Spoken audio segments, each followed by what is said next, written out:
أشهد أن لا إله إلا الله وحده لا شريك له وأشهد أن محمدا عبده ورسوله أما بعد فأعوذ بالله من الشيطان الرجيم بسم الله الرحمن الرحيم الحمد لله رب العالمين الرحمن الرحيم مالك يوم الدين إياك نعبد وإياك نستعين اهدنا الصراط المستقيم صراط الذين أنعمت عليهم غير المغضوب عليهم ولا الضالين.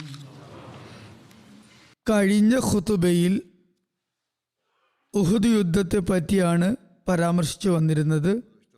ഇത് സംബന്ധിച്ച് ഹസ്രത്ത് മുസ്ലിഹ് മൗദ് റളിയല്ലാഹു തആല അൻഹു സംക്ഷിപ്തമായി പറഞ്ഞ കാര്യങ്ങൾ ഞാൻ ഇവിടെ കേൾപ്പിക്കാം.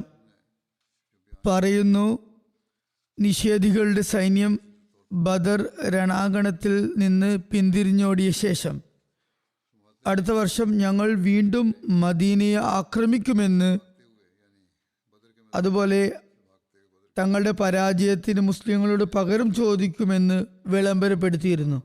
അങ്ങനെ അവർ ഒരു വർഷത്തിന് ശേഷം പൂർണ്ണ തയ്യാറെടുപ്പോടുകൂടി വന്ന് മദീനയെ ആക്രമിക്കാൻ ഒരുങ്ങി. മക്കക്കാരുടെ കോപാഗ്നി എത്രത്തോളം ഉണ്ടായിരുന്നു എന്നാൽ ബദർ യുദ്ധത്തിന് ശേഷം അവർ ഇങ്ങനെ വിളംബരപ്പെടുത്തിയിരുന്നു: ആർക്കും തന്നെ തങ്ങളുടെ മരണപ്പെട്ടവരെ ഓർത്ത് വിലപിക്കാൻ അനുമതി ഉണ്ടായിരിക്കുന്നതല്ല. കച്ചവട സംഘം തിരിച്ചെത്തിയാൽ അതിന്റെ ലാഭം അടുത്ത യുദ്ധത്തിന് വേണ്ടി സുരക്ഷിതമാക്കി മാറ്റിവെക്കുന്നതാണ്. അങ്ങനെ 3000-ലധികം പടയാളികളുടെ ഒരു വൻ സൈന്യം അബൂ സുഫിയാന്റെ നേതൃത്വത്തിൽ മദീനയെ ആക്രമിക്കാൻ വേണ്ടി എത്തി.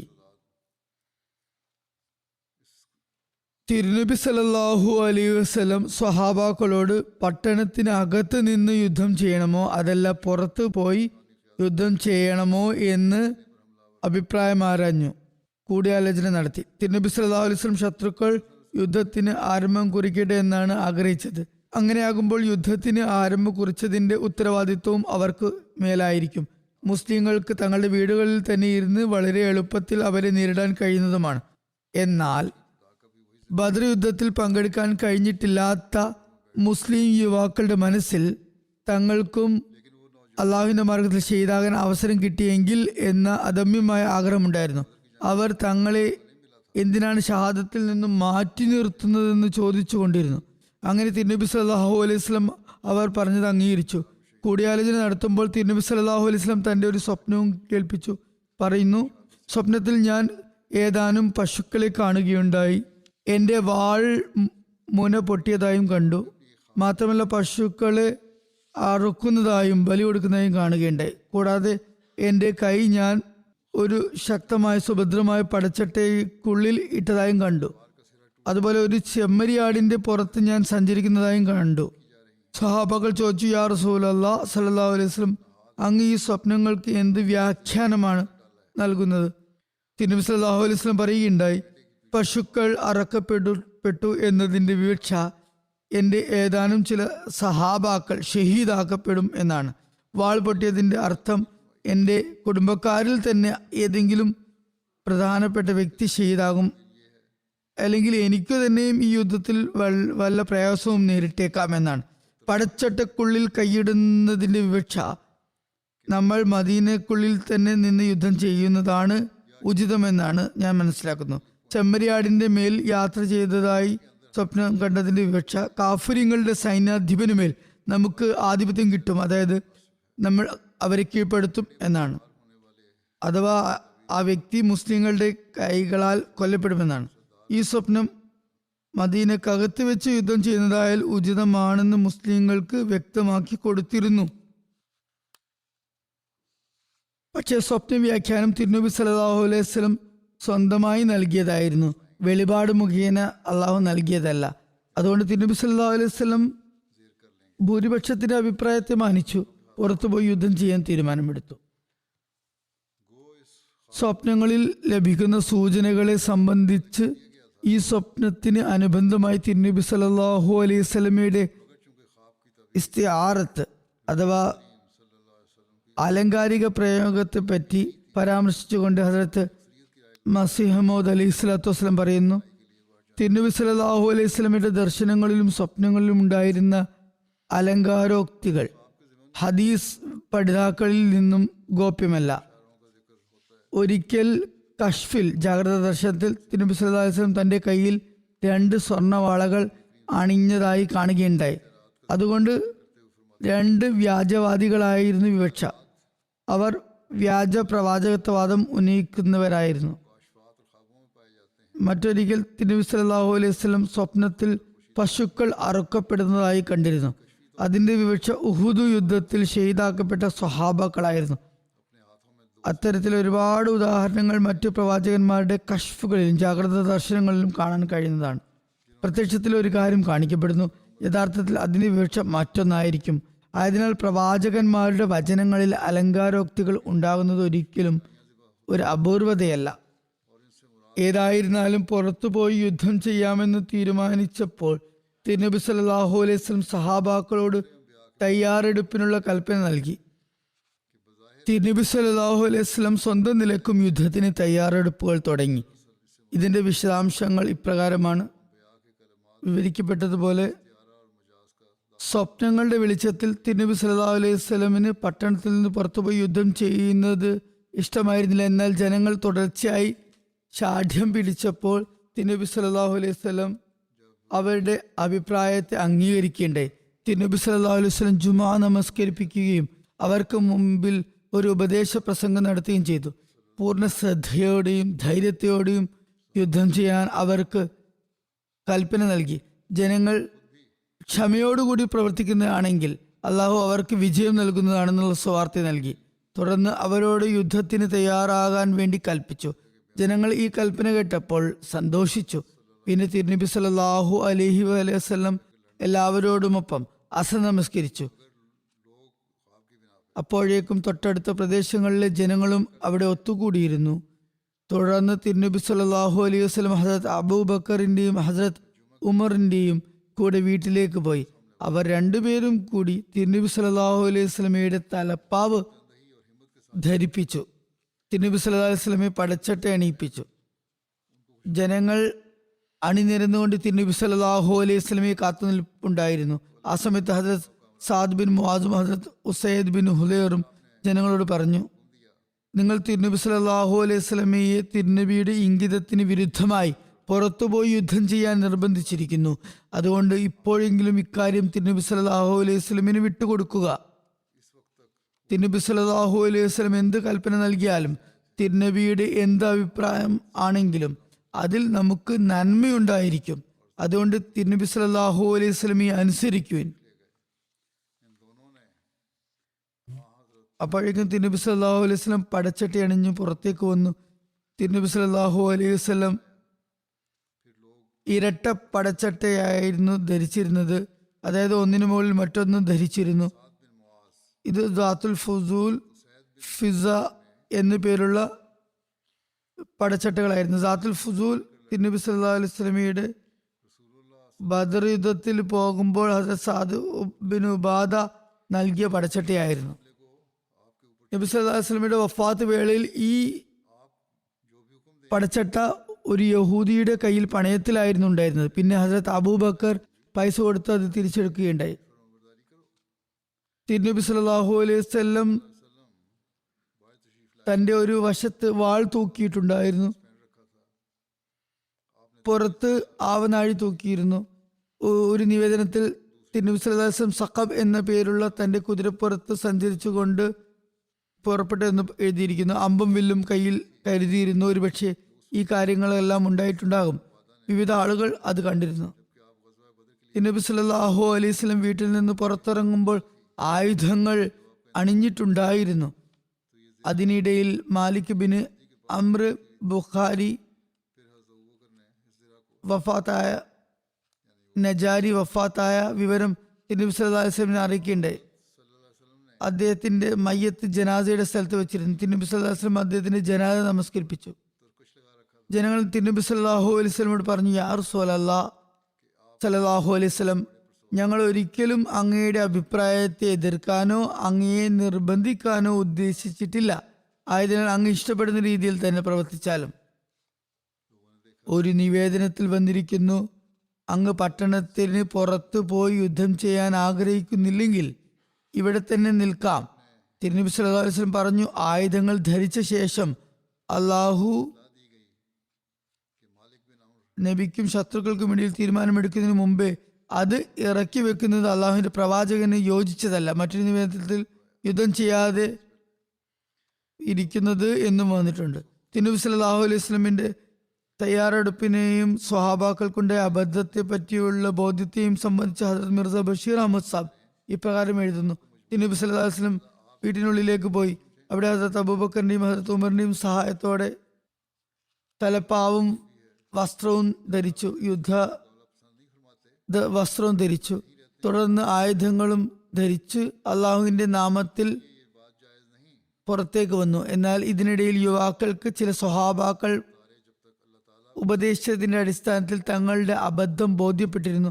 അദ്ദേഹത്തിന് നബി സല്ലല്ലാഹു അലൈഹി വസല്ലം തന്റെ അഭിപ്രായത്തിനെതിരിൽ അവർ അങ്ങനെ അഭിപ്രായത്തിൽ ഷാഠ്യം കാണിക്കരുതായിരുന്നു എന്ന് അവർക്ക് ബോധ്യമുണ്ടായി.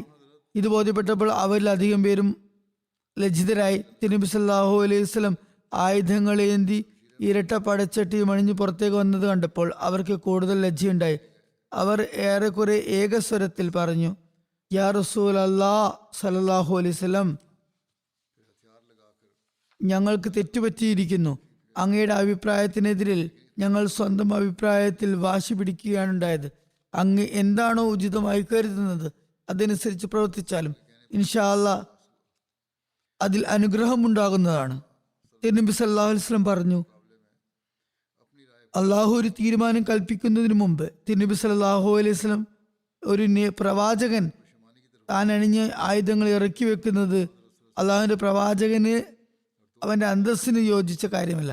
ഇനി അള്ളാഹുവിന്റെ നാമം ഉച്ചരിച്ചുകൊണ്ട് പുറപ്പെടുക. നിങ്ങൾ ക്ഷമ കൈക്കൊള്ളുകയാണെങ്കിൽ തീർച്ചയായും ദൈവിക സഹായം നിങ്ങളോടൊപ്പം ഉണ്ടായിരിക്കുന്നതാണ് എന്ന് ഉറപ്പിച്ചുകൊള്ളുക. ഹദരത്ത് മുസ്ലിം മൗഊദ് റളിയല്ലാഹു അൻഹു ഇത് സംബന്ധമായി പറയുന്നു, തിരുനബി സല്ലല്ലാഹു അലൈഹി വസല്ലം പുറത്തേക്ക് വന്നപ്പോൾ യുവാക്കളുടെ മനസ്സിൽ ലജ്ജാബോധമുണ്ടായി. അവർ പറഞ്ഞു, യാ റസൂലല്ലാഹ് സല്ലല്ലാഹു അലൈഹി വസല്ലം, അങ്ങയുടെ അഭിപ്രായം തന്നെയാണ് ശരി. മദീനയിൽ തന്നെയാണ് ശത്രുക്കളെ നാം നേരിടേണ്ടത്. തിരുനബി സല്ലല്ലാഹു അലൈഹി വസല്ലം പറഞ്ഞു, അള്ളാഹുവിന്റെ പ്രവാചകൻ പടച്ചട്ടി അണിഞ്ഞു കഴിഞ്ഞാൽ പിന്നെ അഴിച്ചു മാറ്റാറില്ല. ഇനി എന്തു തന്നെ സംഭവിച്ചാലും നമ്മൾ മുന്നോട്ട് തന്നെ ഗമിക്കുന്നതാണ്. നിങ്ങൾ ക്ഷമ കൈക്കൊള്ളുകയാണെങ്കിൽ ദൈവിക സഹായം നിങ്ങൾക്ക് ലഭിക്കുന്നതാണ്. ഏതായാലും അങ്ങനെ ഇസ്ലാമിക സൈന്യം പുറപ്പെടാൻ തയ്യാറെടുപ്പ് തുടങ്ങി. നബി സല്ലല്ലാഹു അലൈഹി വസല്ലം 1000 പേരടങ്ങുന്ന ഒരു സൈന്യവുമായി മദീനയിൽ നിന്ന് പുറപ്പെട്ടു. ആ സമയത്ത് നബി സല്ലല്ലാഹു അലൈഹി വസല്ലം 3 അമ്പുകൾ കൊണ്ടുവരാൻ പറഞ്ഞു. അവയിൽ 3 കൊടികൾ കെട്ടി. ഔസ് ഗോത്രത്തിന് ഉള്ള പതാക ഔസ് ഗോത്ര പതാക ഉസൈദ് ബിൻ ഹുലൈറിനും ഖദ്രജ് ഗോത്രത്തിന് പതാക ഹുബാബ് ബിൻ മുൻസിറിനും കൊടുത്തു. ചിലർ സാദ് ബിൻ ഉബാദക്ക് കൊടുത്തു എന്നും പറയുന്നുണ്ട്. മുഹാജിരിങ്ങളുടെ പതാക ഹദ്റത്ത് അലിക്കാണ് നൽകിയത്. മദീനയിൽ ബാക്കിയുള്ളവർക്ക് നമസ്കാരത്തിന് നേതൃത്വം നൽകാൻ ഇമാമായി ഇബ്നു ഉമ്മെ മക്തൂമിനെ തന്റെ പ്രതിനിധിയായി നിശ്ചയിക്കുകയുണ്ടായി. തുടർന്ന് തിരുനബി സല്ലല്ലാഹു അലൈഹി വസല്ലം തന്റെ കുതിരയായ സഖ്ബിൽ യാത്ര തിരിച്ചു. ആവനാഴി തന്റെ കഴുത്തിൽ ഇട്ടിരുന്നു, വില്ല് ധരിച്ചിരുന്നു, അമ്പുകൾ കയ്യിൽ കരുതുകയും ചെയ്തിരുന്നു. ഒരു നിവേദനത്തിൽ പറയുന്നു, ഉഹദ് യുദ്ധ ദിവസം മുസ്ലിങ്ങളുടെ പക്കൽ 2 കുതിരകളാണ് ഉണ്ടായിരുന്നത്. ഒന്ന് തിരുനബി സല്ലല്ലാഹു അലൈഹി വസല്ലമയുടെ പക്കലുണ്ടായിരുന്നു, സഖ്ബ് എന്ന പേരുള്ള കുതിര. രണ്ടാമത്തെ ഹദ്റത്ത് അബൂ ബുർദയുടെ പക്കലുണ്ടായിരുന്നു, മലാബ എന്ന പേരുള്ള കുതിര. മുസ്ലിങ്ങളും ആയുധങ്ങൾ മിനുക്കി വച്ചിരുന്നു. അവരിൽ 100 പടച്ചട്ട അണിഞ്ഞവർ ഉണ്ടായിരുന്നു. രണ്ട് സാദുമാർ, അതായത് സാദ് ബിൻ മുആദും സാദ് ബിൻ ഉബാദയും തിരുനബി സല്ലല്ലാഹു അലൈഹി വസല്ലമയുടെ മുമ്പിൽ സഞ്ചരിച്ചിരുന്നു, ഓടിക്കൊണ്ടിരുന്നു. ഇവർ രണ്ടുപേരും പടച്ചട്ടി അണിഞ്ഞിട്ടുണ്ടായിരുന്നു. ജനങ്ങൾ നബി സല്ലല്ലാഹു അലൈഹി വസല്ലം ഇടം വലങ്ങളിലായി നിന്നിരുന്നു. നബി സല്ലല്ലാഹു അലൈഹി വസല്ലം സനിയ എന്ന സ്ഥലത്തെത്തിയപ്പോൾ ആയുധധാരികളായ വലിയൊരു സൈന്യത്തെ കണ്ടു. അവരുടെ ആയുധങ്ങളുടെ ശബ്ദം കേൾക്കുമാറായിരുന്നു. നബി സല്ലല്ലാഹു അലൈഹി വസല്ലം ചോദിച്ചു, ഇതെന്താണ്? സ്വഹാബാക്കൾ പറഞ്ഞു, ഇവർ അബ്ദുല്ലാ ബിൻ ഉബയ്യിന്റെ സുഹൃത്തുക്കളെ യഹൂദികളാണ്. നബി സല്ലല്ലാഹു അലൈഹി വസല്ലം ചോദിച്ചു, ഈ യഹൂദികൾ മുസ്ലിങ്ങളാണോ? മുസ്ലിങ്ങളായിട്ടുണ്ടോ? അവർ പറഞ്ഞു, ഇല്ല. അപ്പോൾ നബി സല്ലല്ലാഹു അലൈഹി വസല്ലം പറഞ്ഞു, നമ്മൾ മുശ്രിക്കീങ്ങൾക്കെതിരിൽ കാഫിരിങ്ങളുടെ സഹായം തേടുന്നതല്ല. ഇതേക്കുറിച്ച് ഹസരത്ത് മിർസ ബഷീർ അഹമ്മദ് സാബ് പറയുന്നു, തിരുനബി സല്ലല്ലാഹു അലൈഹി വസല്ലം മുസ്ലിം സൈന്യത്തിന് വേണ്ടി 3 പതാകകൾ തയ്യാറാക്കിപ്പിച്ചു. ഔസ് ഗോത്രത്തിന്റെ കൊടി ഉബൈദ് ബിൻ ഹുലൈറിനെ ഏൽപ്പിച്ചു. ഖദറജിന്റെ പതാക ഹുബാബ് ബിൻ മുൻസറിനെ ഏൽപ്പിച്ചു. മുഹാജിറുകളുടെ കൊടി ഹസരത്ത് അലിയും ഏൽപ്പിച്ചു. പിന്നീട് ഈ പതാക ഹസരത്ത് മുസ്അബ് ബിൻ ഉമേറിന് നൽകി. മദീനയിൽ അബ്ദുല്ല ബിൻ ഉമ്മ മക്തൂമിനെ ഇമാം സലാത്തായി നിശ്ചയിച്ചു. തിരുനബി സല്ലല്ലാഹു അലൈഹി വസല്ലം സഹാബാക്കളുടെ ഒരു വൻ സംഘവുമായി മദീനയിൽ നിന്നും അസ്റിന് ശേഷം പുറപ്പെട്ടു. ഓസ് ഖദ്രജ് ഗോത്രത്തിലെ നേതാക്കന്മാരായ സാദ് ബിൻ മുആദും സാദ് ബിൻ ഉബാദിയും തിരുനബി സല്ലല്ലാഹു അലൈഹി വസല്ലമയുടെ സവാരിക്ക് മുന്നിൽ പതുക്കെ പതുക്കെ ഓടുന്നുണ്ടായിരുന്നു. മറ്റ് സഹാബാക്കൾ തിരുനബി സല്ലല്ലാഹു അലൈഹി വസല്ലമയുടെ ഇടം വലം ഭാഗങ്ങളിലായി പിന്നിലുമായും നീങ്ങിക്കൊണ്ടിരുന്നു. തിരുനബി സല്ലല്ലാഹു അലൈഹി വസല്ലം പുറപ്പെട്ടു ഷേഖൈൻ എന്ന സ്ഥലത്തെത്തി അവിടെ താവളമടിച്ചു. ഇത് മദീനയിലെ 2 മലകളുടെ പേരാണ്.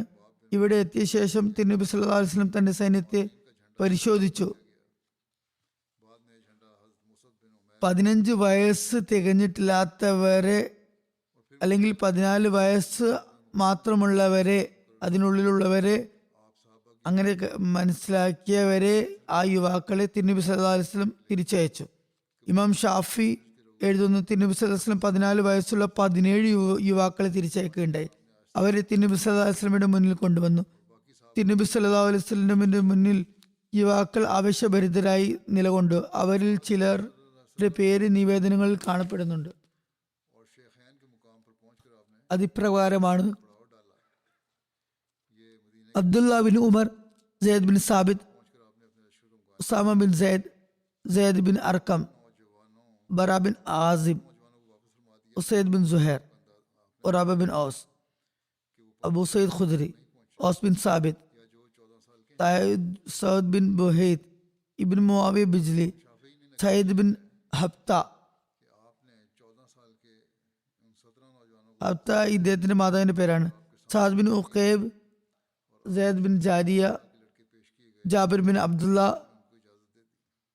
ഹദീസുകൾ നിവേദനം ചെയ്ത ജാബിർ ബിൻ അബ്ദുള്ള എന്ന സഹാബി അല്ല ഇത്. ഈ സഹാബി റാഫി നിവേദകനായ സഹാബിയാണിത്. റാഫിദ് ബിൻ ഖദീജ്, സമർത്ത് ബിൻ ജുന്ദബ് ഇവരും ഉണ്ടായിരുന്നു. റാഫി ബിൻ ഖദീജിനെ സംബന്ധിച്ച് തിരുനബി സല്ലല്ലാഹു അലൈഹി വസല്ലം പറഞ്ഞു, ഇയാൾ നല്ല അമ്പെയ്ത്തുകാരനാണ്. അദ്ദേഹത്തിന് തിരുനബി സല്ലല്ലാഹു അലൈഹി വസല്ലം അനുമതി നൽകിയിട്ടുണ്ടായി. ആദ്യം അദ്ദേഹത്തിനോട് തിരികെ പോകാൻ പറഞ്ഞിരുന്നതാണ്. എന്നാൽ നല്ല അമ്പെയ്ത്തുകാരനാണെന്ന് അറിഞ്ഞപ്പോൾ കൂടെ പോരാൻ അനുമതി നൽകിയിട്ടുണ്ടായി. അപ്പോൾ സമറ ബിൻ ജുന്ദബ് പറഞ്ഞു, തിരുനബി സല്ലല്ലാഹു അലൈഹി വസല്ലം റാഫി ബിൻ ഖദീജിന് അനുമതി നൽകുകയും എന്നെ തിരിച്ചയക്കുകയും ചെയ്യുന്നു. വാസ്തവത്തിൽ എനിക്ക് അയാളെ ഗുസ്തിയിൽ തോൽപ്പിക്കാൻ കഴിയുന്നതാണ്.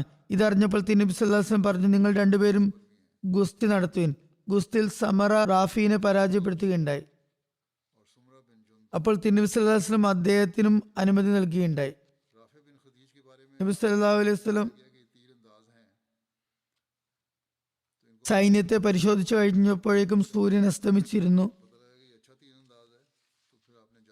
ഹദരത്ത് ബിലാൽ മഗ്രിബിന് ബാങ്ക് കൊടുത്തു. തിരുനബി സല്ലല്ലാഹു അലൈഹി വസല്ലം നമസ്കരിപ്പിച്ചു. പിന്നെ ഇഷായുടെ ബാങ്ക് കൊടുത്തു. നബി സല്ലല്ലാഹു അലൈഹി വസല്ലം ഇഷായി നമസ്കരിപ്പിച്ചു.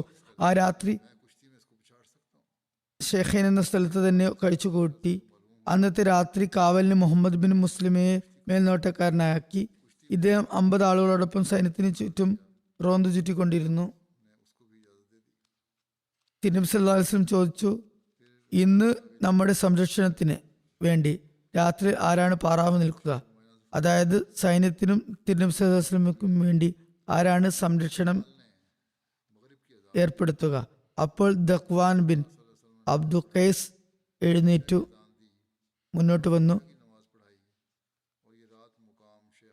തിരുനബി സല്ലല്ലാഹു അലൈഹി വസല്ലം ഉദ്ദേശിച്ചത് ആരാണ് തിരുനബി സല്ലല്ലാഹു അലൈഹി വസല്ലമയുടെ സമീപ പ്രദേശത്ത് നിൽക്കുക, അടുത്ത് നിൽക്കുക, അങ്ങനെ സംരക്ഷണം ഒരുക്കുക എന്നതായിരുന്നു.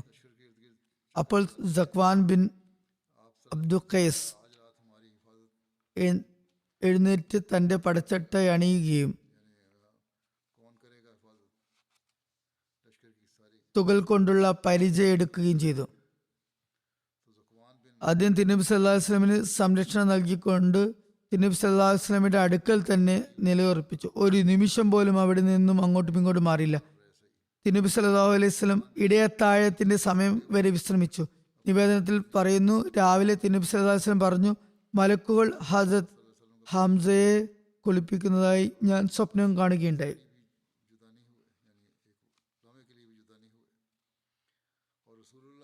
സഹാബാക്കളോട് പറഞ്ഞതാണ്. ഇതേക്കുറിച്ച് ഹദരത്ത് മിർസ ബഷീർ അഹമ്മദ് സാബ് എഴുതുന്നു, ഉഹുദ് മല മദീനയുടെ വടക്ക് ഏകദേശം 3 മൈൽ ദൂരെ സ്ഥിതി ചെയ്യുന്നു. അതിന്റെ പകുതിയിലുള്ള ഷെഖൈൻ എന്ന സ്ഥലത്ത് തിരുനബി സല്ലല്ലാഹു അലൈഹി വസല്ലം തമ്പടിക്കേണ്ടേ.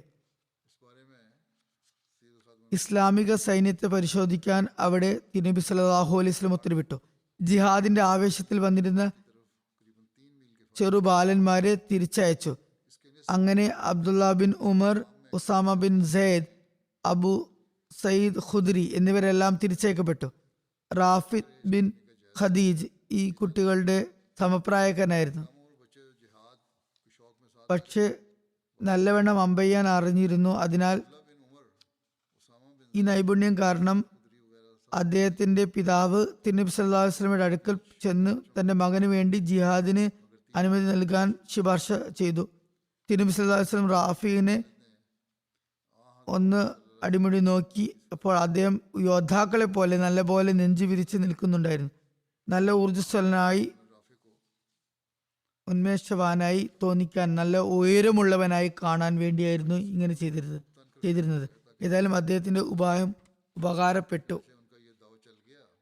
തിരുനബി സല്ലല്ലാഹു അലൈഹി വസല്ലം അദ്ദേഹത്തിന് കൂടെ പോരാൻ അനുമതി നൽകി. ഇതിനിടയിൽ സമറ ബിൻ ജുന്ദബ് എന്ന് നേരത്തെ പറഞ്ഞ ആ കുട്ടിയും തിരിച്ചു പോകാൻ വേണ്ടി കൽപ്പന ലഭിച്ച ആ കുട്ടിയും അവിടെ തന്നെ വന്നു. അദ്ദേഹം തന്റെ പിതാവിന്റെ അടുക്കൽ പോയി പറഞ്ഞു, റാഫിനെ സൈന്യത്തിൽ എടുത്തിട്ടുണ്ട്, എനിക്കും അതിന് അനുമതി വാങ്ങിച്ചു തരണം. കാരണം ഞാൻ റാഫിനേക്കാൾ ശക്തനും ഗുസ്തിയിൽ അയാളെ വീഴ്ത്താൻ കഴിവുള്ളവനുമാണ്. പിതാവ് മകന്റെ ഈ ആത്മാർത്ഥതയിൽ ഏറെ സന്തോഷിച്ചു. അദ്ദേഹം മകനെയും കൊണ്ട് തിരുനബി സല്ലല്ലാഹു അലൈഹി വസല്ലമയുടെ സമക്ഷത്തിലെത്തി മകന്റെ ആഗ്രഹത്തെ പറ്റി പറഞ്ഞു. നബി സല്ലല്ലാഹു അലൈഹി വസല്ലം പുഞ്ചിരി തൂക്കിക്കൊണ്ട് പറഞ്ഞു, ശരി, അങ്ങനെയെങ്കിൽ സമറയോട് ഗുസ്തി പിടിക്കട്ടെ, ആരാണ് ശക്തനാണെന്ന് അറിയാമല്ലോ. അങ്ങനെ അവർ മത്സരിച്ചു. അങ്ങനെ ശരിക്കും സമറ നിമിഷ നേരം കൊണ്ട് റാഫിനെ വീഴ്ത്തുകയുണ്ടായി. അപ്പോൾ തിരുനബി സല്ലല്ലാഹു അലൈഹി വസല്ലം സമറയോടും സൈന്യത്തിൽ ചേരാൻ വേണ്ടി അനുമതി നൽകുകയുണ്ടായി. അങ്ങനെ ആ പിഞ്ചുബാലിന്റെ മനസ്സിനും സന്തോഷമുണ്ടായി. വൈകുന്നേരം ആയതുകൊണ്ട് ബിലാൽ ബാങ്ക് കൊടുത്തു. സ്വഹാബാക്കൾ തിരുനബി സല്ലല്ലാഹു അലൈഹി വസല്ലമയുടെ പിന്നിൽ നമസ്കരിച്ചു. പിന്നെ രാത്രി മുസ്ലിങ്ങൾ അവിടെ തന്നെ താവളമടിച്ചു. തിരുനബി സല്ലല്ലാഹു അലൈഹി വസല്ലം രാത്രി കാവലിന് മുഹമ്മദ് ബിൻ മസ്ലമയെ നിശ്ചയിച്ചു. അദ്ദേഹം 50 സഹാബാക്കളോടൊപ്പം രാത്രി മുഴുവൻ ഇസ്ലാമിക സൈന്യത്തിന് ചുറ്റും കറങ്ങിക്കൊണ്ട് സംരക്ഷണം നൽകി. അബ്ദുള്ള ബിൻ ഉബൈ ബിൻ സുലൂൽ ആദ്യം കൂടെ വന്നെങ്കിലും വഴിയിൽ വെച്ച് തിരിച്ചുപോയി. അതിന്റെ വിശദീകരണത്തിൽ ഇപ്രകാരം വന്നിരിക്കുന്നു, ഇടയത്താഴത്തിന്റെ സമയത്ത്, അതായത് അതിരാവിലെ, തിരുനബി സല്ലല്ലാഹു അലൈഹി വസല്ലം ഷെഖൈൻ എന്ന സ്ഥലത്ത് നിന്ന് പുറപ്പെട്ടു. മദീനക്കും ഉഹദിനും ഇടയിലുള്ള ഷ്വാത്ത് എന്ന സ്ഥലത്ത് എത്തിയപ്പോൾ നമസ്കാര സമയമായിട്ടുണ്ടായിരുന്നു. തിരുനബി സല്ലല്ലാഹു അലൈഹി വസല്ലം അവിടെ ഫജർ നമസ്കരിച്ചു. ഷ്വാത്ത് കനാ താഴ്വരക്കും മദീനയ്ക്കും ഇടയിലുള്ള ഒരു സ്ഥലമാണ്. ഇവിടെ വെച്ചാണ് അബ്ദുള്ള ബിൻ ഉബൈ ബിൻ സുലൂൽ തന്റെ മുനാഫിക്കങ്ങളായ കൂട്ടുകാരെയും കൂട്ടി തിരുനബി സല്ലല്ലാഹു അലൈഹി വസല്ലമയെ വിട്ട് തിരിച്ചു പോയത്.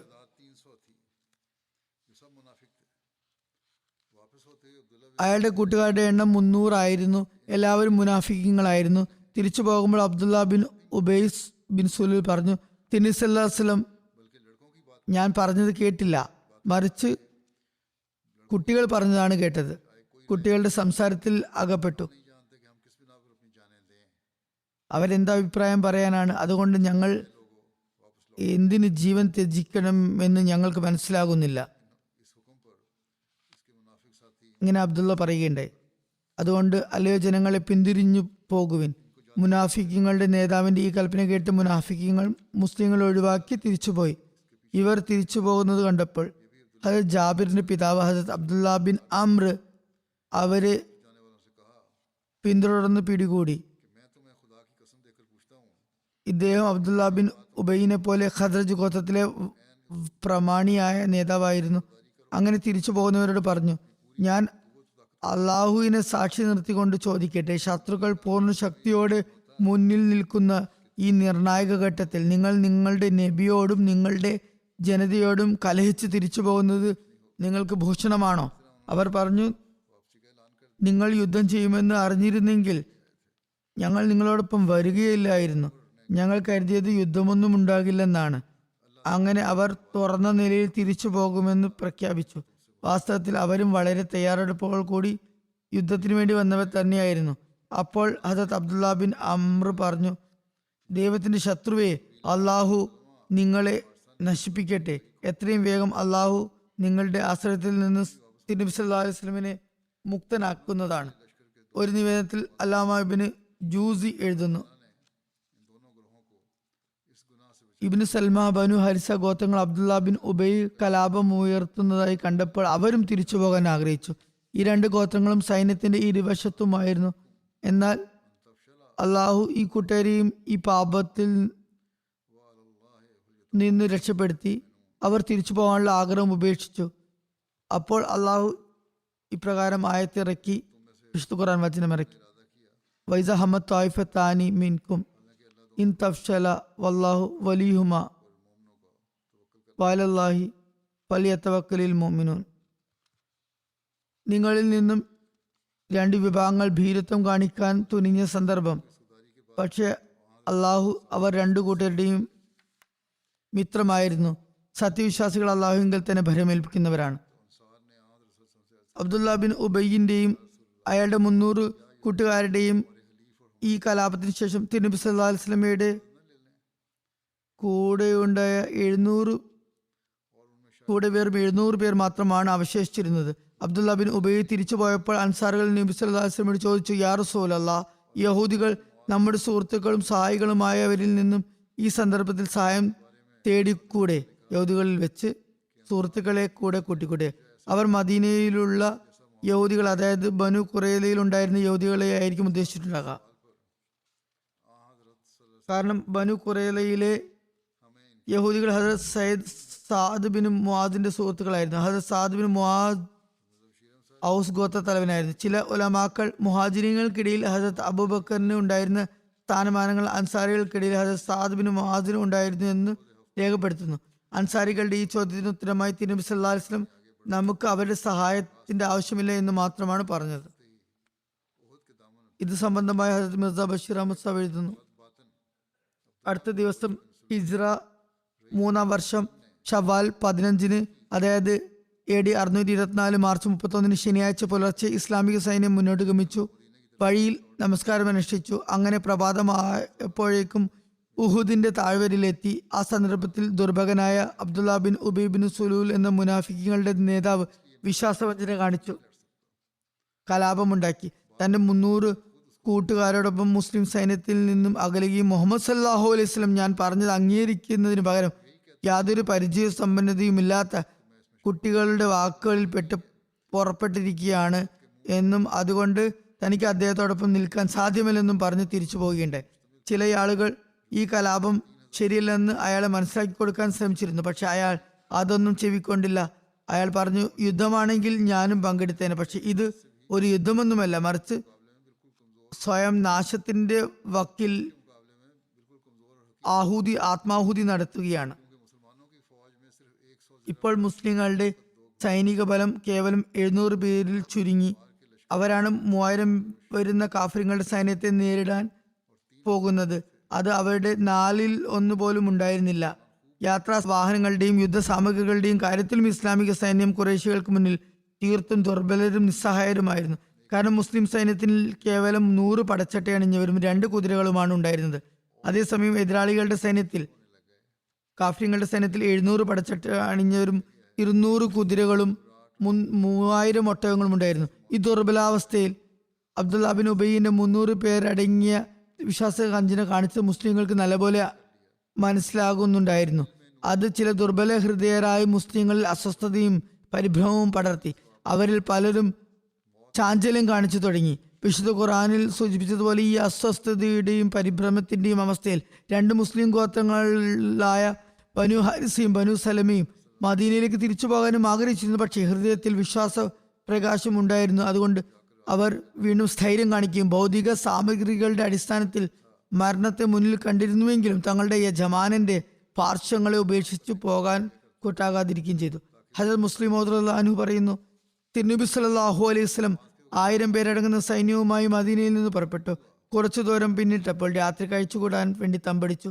തിരുനബി സല്ലല്ലാഹു അലൈഹി വസല്ലം എപ്പോഴും ശത്രുക്കളുടെ മുന്നിൽ എത്തുമ്പോൾ തന്റെ സൈന്യത്തിന് അല്പം വിശ്രമിക്കാൻ അവസരം നൽകിയിരുന്നു.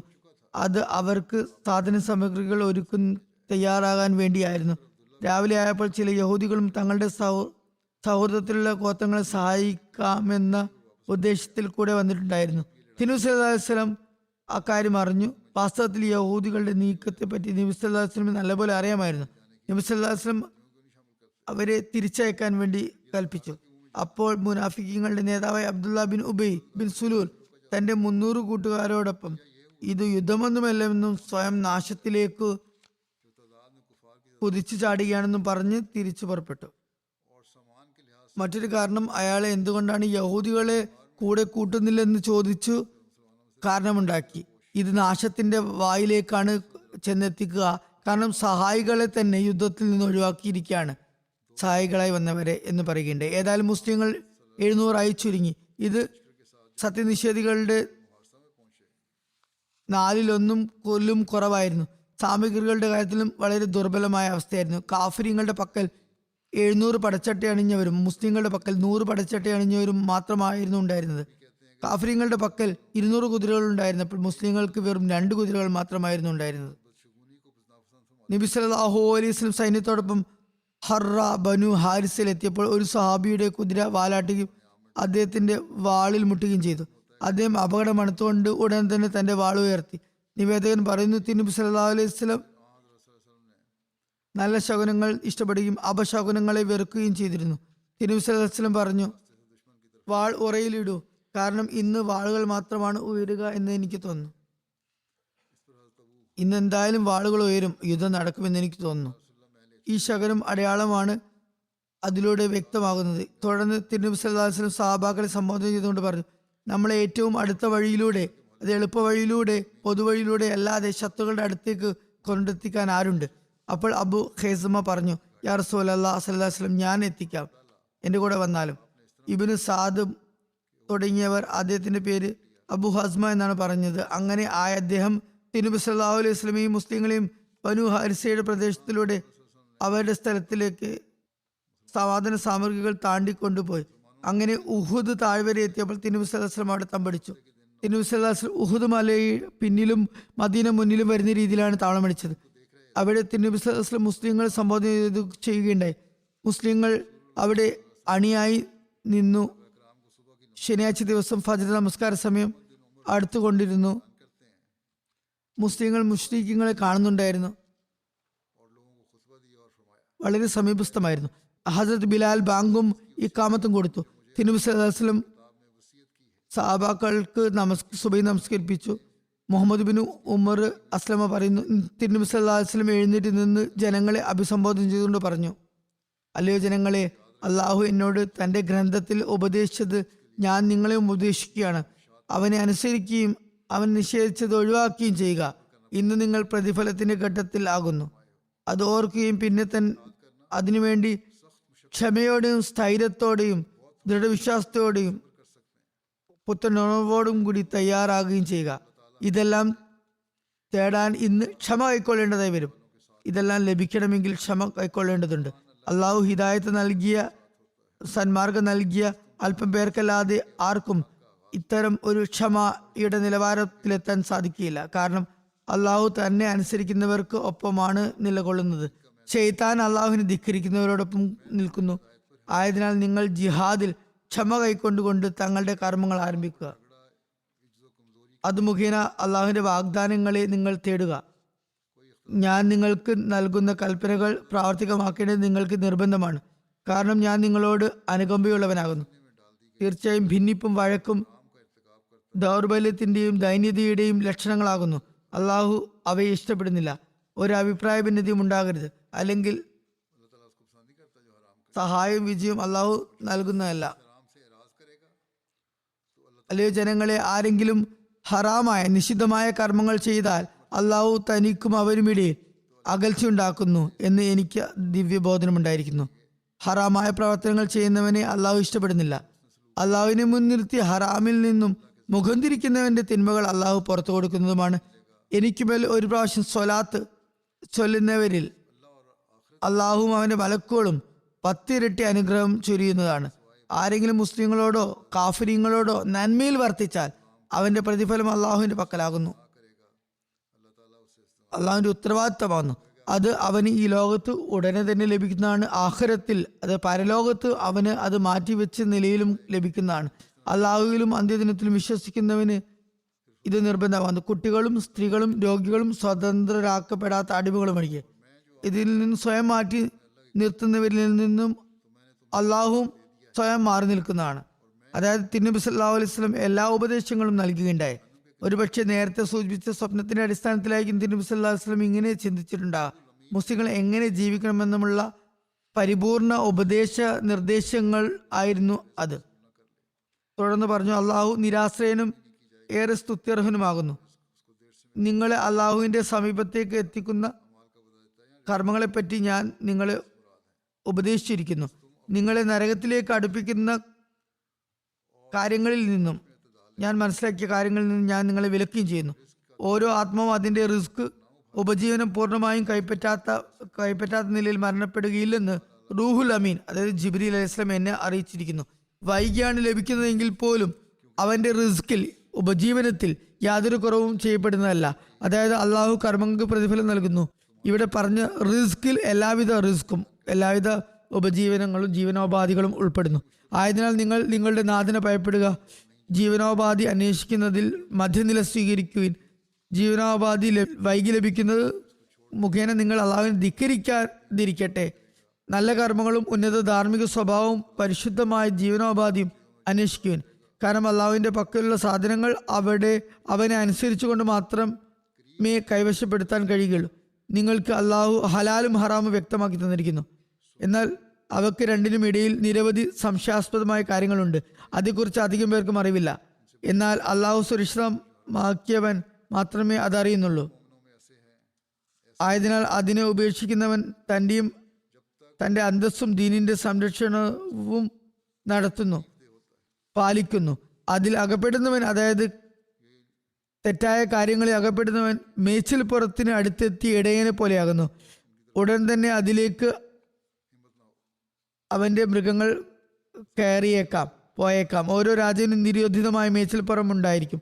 അറിയുക, അള്ളാഹുവിന്റെ നിരോധിതമായ മേച്ചിൽപ്പുറം അവന്റെ ഹറാമാക്കിയ കാര്യങ്ങളാകുന്നു.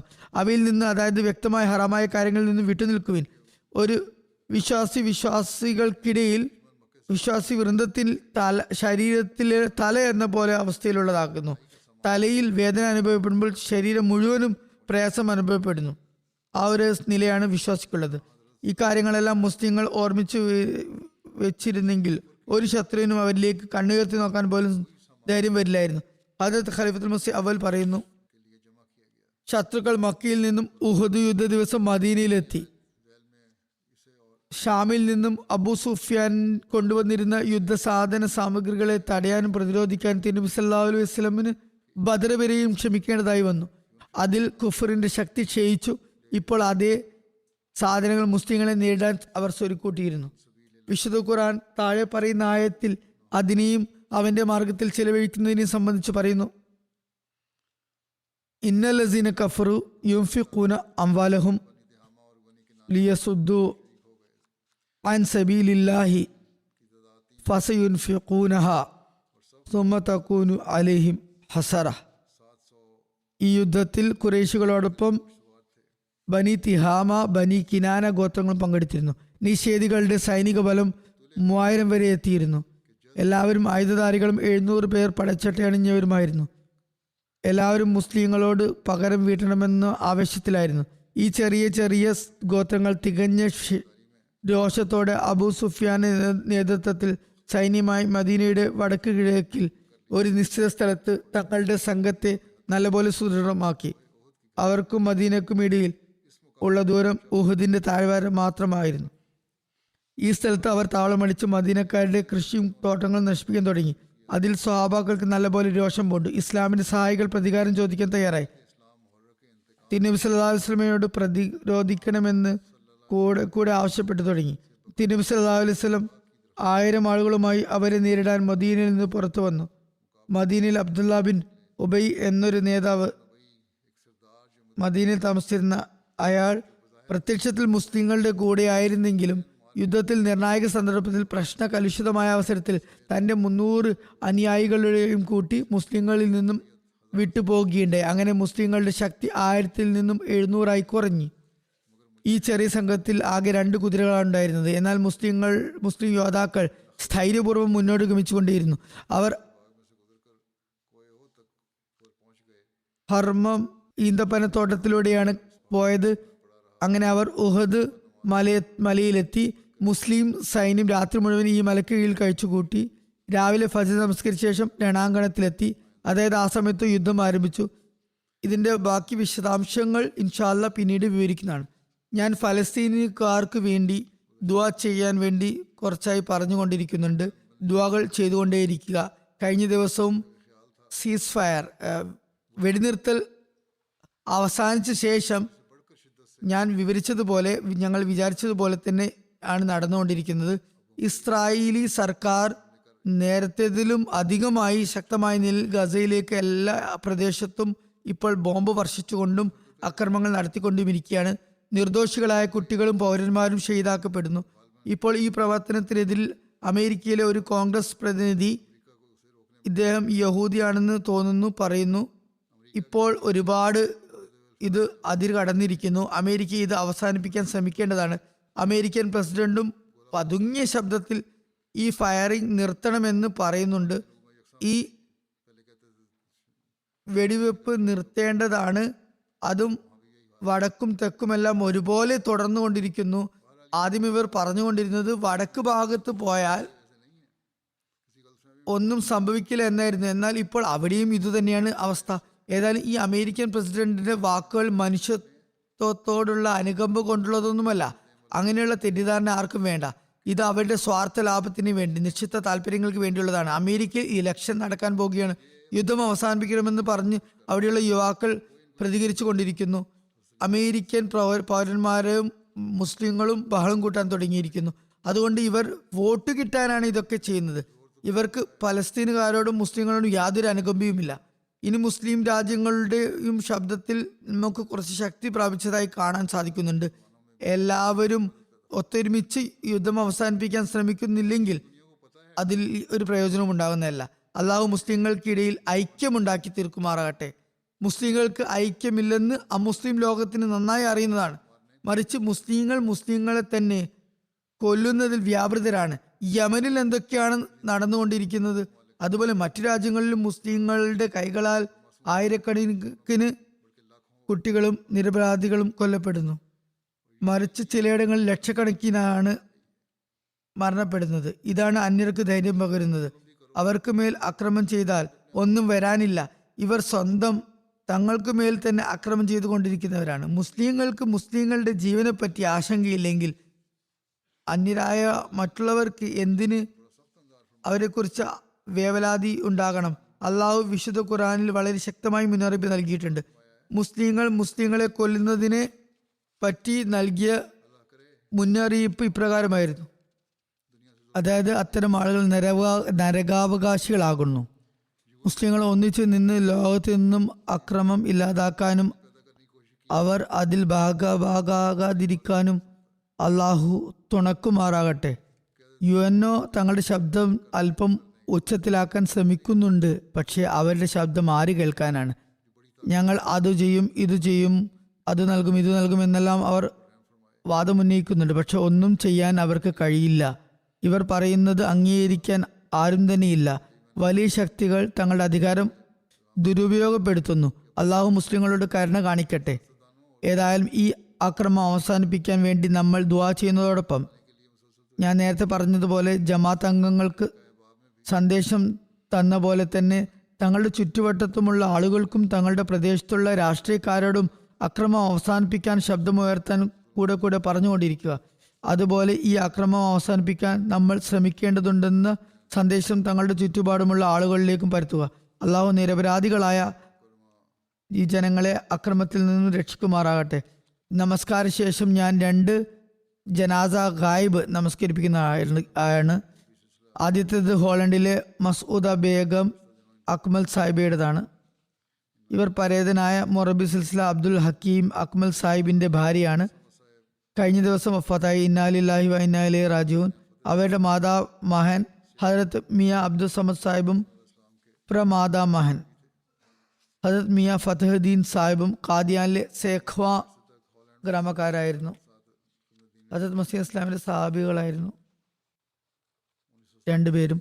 മർഹൂമ നീണ്ടകാലം തന്റെ ഭർത്താവിന്റെ കൂടെ ഹോളണ്ടിൽ ദീനി സേവനത്തിൽ കർമ്മനിരതയായിരുന്നു.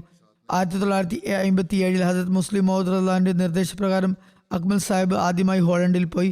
ഭാര്യ അദ്ദേഹത്തോടൊപ്പം അന്ന് ഉണ്ടായിരുന്നില്ല. അന്ന് 1969 പോയത്. പിന്നെ തിരിച്ചു വരികയും 1986 വീണ്ടും പോവുകയാണ് ഉണ്ടായത്. അപ്പോഴാണ് ഇവർ കൂടെ പോയത്. തന്റെ വിവാഹ ജീവിതത്തിൽ ഏറെക്കുറെ 15 വർഷത്തോളം ഭർത്താവ് അന്യനാട്ടിൽ നിയമിക്കപ്പെട്ട കാരണം ഒറ്റക്കാണ് അവർ കഴിച്ചുകൂട്ടിയിരുന്നത്. ഹോളണ്ടിൽ താമസിക്കുമ്പോൾ അവരുടെ എടുത്തു പറയത്തക്ക സേവനം ലജ്ന ഇമായില്ലായുടെ സ്ഥാപനമാണ്. ഹോളണ്ട് ലജ്നയുടെ പ്രഥമ പ്രസിഡന്റ് എന്ന ബഹുമതിയും ഇവർക്കുണ്ട്. ഖിലാഫത്തിനോട് ആത്മാർത്ഥമായ കൂറും ബന്ധവുമായിരുന്നു. ഭക്തയും നമസ്കാരം, നോമ്പ് എന്നിവയിൽ കൃത്യനിഷ്ഠയുള്ള മഹിളയുമായിരുന്നു. മർഹൂമ മൂസിയായിരുന്നു. സന്തപ്ത കുടുംബത്തിൽ 3 ആൺമക്കളും 1 മകളുമുണ്ട്. എല്ലാവരും ഏതെങ്കിലും നിലക്കൊക്കെ വളരെ ആത്മാർത്ഥമായി ജമാഅത്തിലെ സേവനങ്ങളിൽ നിരതരാണ്. ഇവരുടെ ഒരു മകനായിരുന്നു ആദ്യം അവിടെ സദർ അൻസാറുള്ള. മറ്റൊരു മകനും അവിടെ അൻസാറുള്ള സദറായി തിരഞ്ഞെടുക്കപ്പെട്ടിട്ടുണ്ട് എന്ന് തോന്നുന്നു. അതുകൂടാതെയും ജമാഅത്തിന്റെ സേവനങ്ങൾ ചെയ്തു വരുന്നുണ്ട്. അള്ളാഹു പരേതയോട് കരുണയോടും പുറമെയോടും വർത്തിക്കുമാറാകട്ടെ. അവരുടെ നന്മകൾ തുടർന്നു കൊണ്ടുപോകാൻ മക്കൾക്കും തൗഫീക്ക് നൽകുമാറാകട്ടെ. അടുത്ത ജനാസയുടെ അനുസ്മരണം മാസ്റ്റർ അബ്ദുൽ മജീദ് സാഹിബിനെ കുറിച്ചാണ്. വഖഫ് സിന്ദഗിയായിരുന്നു. റബ്വ താലിമുൽ ഇസ്ലാം ഹൈസ്കൂൾ അധ്യാപകനായിരുന്നു. ഇദ്ദേഹം റിട്ടയർമെന്റിന് ശേഷം കാനഡയിലായിരുന്നു. കഴിഞ്ഞ ദിവസം വഫാത്തായി. ഇന്നാലില്ലാഹി വ ഇന്നാ ഇലൈഹി റാജിഊൻ. അദ്ദേഹത്തിന്റെ സന്തപ്ത കുടുംബത്തിൽ ഭാര്യയെ കൂടാതെ 3 ആൺമക്കളും 2 പെൺമക്കളുമുണ്ട്. അവരുടെ മകൻ മദർ മജീദ് സാഹിബ് പറയുന്നു, പിതാവ് നിരവധി നന്മകളുള്ള ഒരു വ്യക്തിയായിരുന്നു. വളരെ വിനയാന്വിതനായും പരമസാത്വികനായും ജീവിതം കഴിച്ചു കൂട്ടി. മാതാവ് പറയുന്നു, വിവാഹം മുതൽ ഇന്ന് വരെ അദ്ദേഹം മലക്കിന്റെ സ്വഭാവത്തിലാണ് ഞാൻ കണ്ടിട്ടുള്ളത്. വിവാഹത്തിന് ശേഷം ഒരിക്കൽ നമസ്കാരത്തിൽ ഉച്ചത്തിൽ കരഞ്ഞ് ദുആ ചെയ്യുന്നുണ്ടായിരുന്നു. നമസ്കാരത്തിന് ശേഷം താങ്കൾ എന്തിനു വേണ്ടിയാണ് ദുആ ചെയ്തതെന്ന് ഞാൻ ചോദിച്ചപ്പോൾ അദ്ദേഹം പറഞ്ഞു, എൻ്റെ ആഗ്രഹം ജീവിതം വഖഫ് ചെയ്ത് താലീമുൽ ഇസ്ലാം ഹൈസ്കൂളിൽ അധ്യാപകനായി സേവനം ചെയ്യണമെന്നാണ്. അതുകൊണ്ട് എൻ്റെ ഭാര്യയ്ക്കും ഇക്കാര്യത്തിൽ സമ്മതം ലഭിക്കാൻ വേണ്ടി മനസ്സിന് വിശാലത നൽകുന്നതിന് വേണ്ടി ഞാൻ ദുആ ചെയ്തതാണ്. ഏതായാലും അദ്ദേഹത്തിന്റെ ഭാര്യ പറഞ്ഞു, നിങ്ങൾ ഇന്ന് തന്നെ ഉടൻ തന്നെ ഹജരത്ത് ഖലീഫത്തുൽ മസീഹിന് ജീവിതം വഖഫ് ചെയ്തുകൊണ്ട് കത്തയക്കുക. അദ്ദേഹം അപ്പോൾ കത്തയച്ചു. ഹജരത്ത് ഖലീഫത്തുൽ മസീഹ് സാനിയുടെ കാലത്തുള്ള കാര്യമാണ്. അള്ളാഹുവിന്റെ അനുഗ്രഹത്താൽ അദ്ദേഹം ഖലീഫത്തുൽ സാനി അത് അംഗീകരിച്ചു. തുടർന്ന് മാസ്റ്റർ സാഹിബ് റബോയിലേക്ക് താമസം മാറ്റി. മകൻ തുടരുന്നു, പിതാവിന് എല്ലാ മാസവും ശമ്പളം കിട്ടിയ ഉടൻ ആദ്യം മാൽ സെക്രട്ടറിയുടെ അടുത്ത് പോയി ചന്തകൾ കൊടുക്കുകയും ബാക്കി തുക ഉമ്മയുടെ കയ്യിൽ കൊടുക്കുകയും ചെയ്തിരുന്നു. റബോയിൽ വന്ന ശേഷം വളരെ കഷ്ടപ്പാടിലൂടെയാണ് ജീവിതം കഴിച്ചു കൂടിയത്. എന്നാൽ ആരോടും ഒരു പരാതിയും പരിഭവവും പറഞ്ഞിട്ടുണ്ടായിരുന്നില്ല. ഒരിക്കലും ഭൗതികമായ ഒരു കാര്യത്തിനും ആഗ്രഹം പ്രകടിപ്പിച്ചിരുന്നില്ല. സഹോദരി സഹോദരന്മാരെ എല്ലായ്പ്പോഴും നിശ്ചിത സമയത്ത് നമസ്കരിക്കാനും ജമാഅത്തിനോടും ഖിലാഫത്തിനോടും പ്രതിബദ്ധത കാണിക്കാനും ഉപദേശിച്ചിരുന്നു. അന്ന് ജമാഅത്തിന്റെ സാമ്പത്തിക അവസ്ഥ മെച്ചപ്പെട്ടതായിരുന്നില്ല. ഒരുപാട് പ്രയാസമുണ്ടായിരുന്നു. എന്നിട്ടും അദ്ദേഹം ക്ഷമാപൂർവ്വം ജീവിച്ചു. ഞാൻ സ്കൂളിൽ ഉണ്ടായിരുന്ന കാലത്താണ് അദ്ദേഹം അവിടെ വന്നത്. ഞാൻ അദ്ദേഹത്തിൻ്റെ ഈ സ്വഭാവഗുണങ്ങളെല്ലാം കണ്ടതാണ്. അല്ലാതെ മകൻ പിതാവിനെ പുകഴ്ത്തി പറഞ്ഞതല്ല. അനഹമ്മദികളും അദ്ദേഹത്തിൽ ആകൃഷ്ടരായിരുന്നു. 1973 74 അതിനുശേഷം സ്കൂളിനെ ഭരണകൂടം സർക്കാർ പബ്ലിക് സ്കൂളാക്കിയപ്പോൾ അദ്ദേഹം സ്കൂളിൽ തന്നെ തുടർന്നു. കുറച്ചുകാലം ഹൈസ്കൂളിലായിരുന്നു.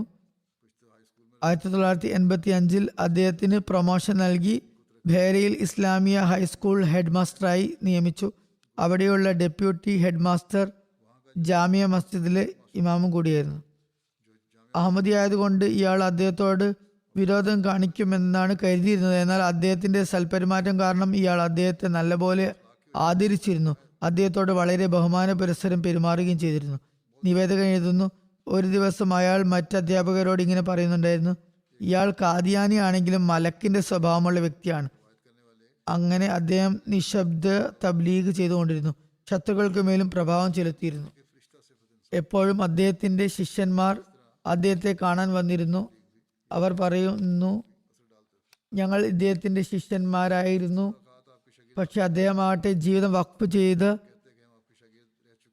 ശിഷ്യന്മാരുടെ കാര്യത്തിലായിരുന്നു അഭിമാനം കൊണ്ടിരുന്നത്. ഇന്ന് വാഖഫ് സിന്ദഗി എന്റെ ശിഷ്യനാണ് എന്ന് പറയുമായിരുന്നു. ജീവിതം വഖഫ് ചെയ്തവരെ വിലമതിക്കുകയും അവരെ ആദരിക്കുകയും ചെയ്തിരുന്നു. അള്ളാഹു അദ്ദേഹത്തോട് കരുണയോടെയും പുറമയോടെയും വർത്തിക്കുമാറാകട്ടെ. പദവികൾ ഉയർത്തുമാറാകട്ടെ. അദ്ദേഹത്തിന്റെ മക്കൾക്കും അദ്ദേഹത്തിന്റെ നന്മകൾ തുടരാൻ തൗഫീക്ക് നൽകുമാറാകട്ടെ.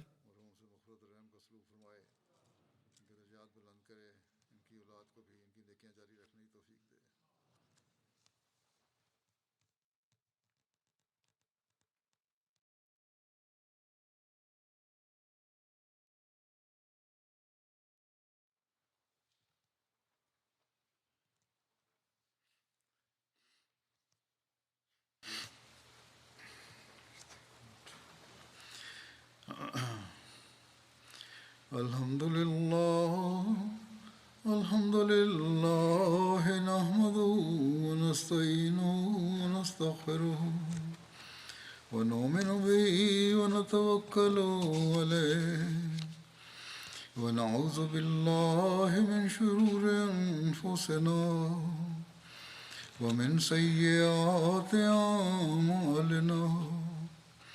من يهده الله فلا مضل له ومن يضلل فلا هادي له ونشهد أن لا إله إلا الله ونشهد أن محمدا عبده ورسوله.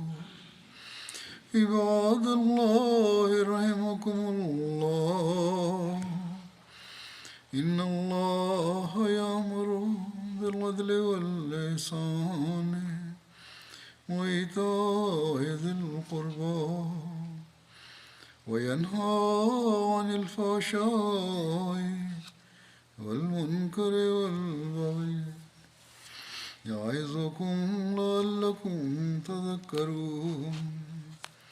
اذكروا الله يذكركم وادعوه يستجب لكم ولذكر الله أكبر.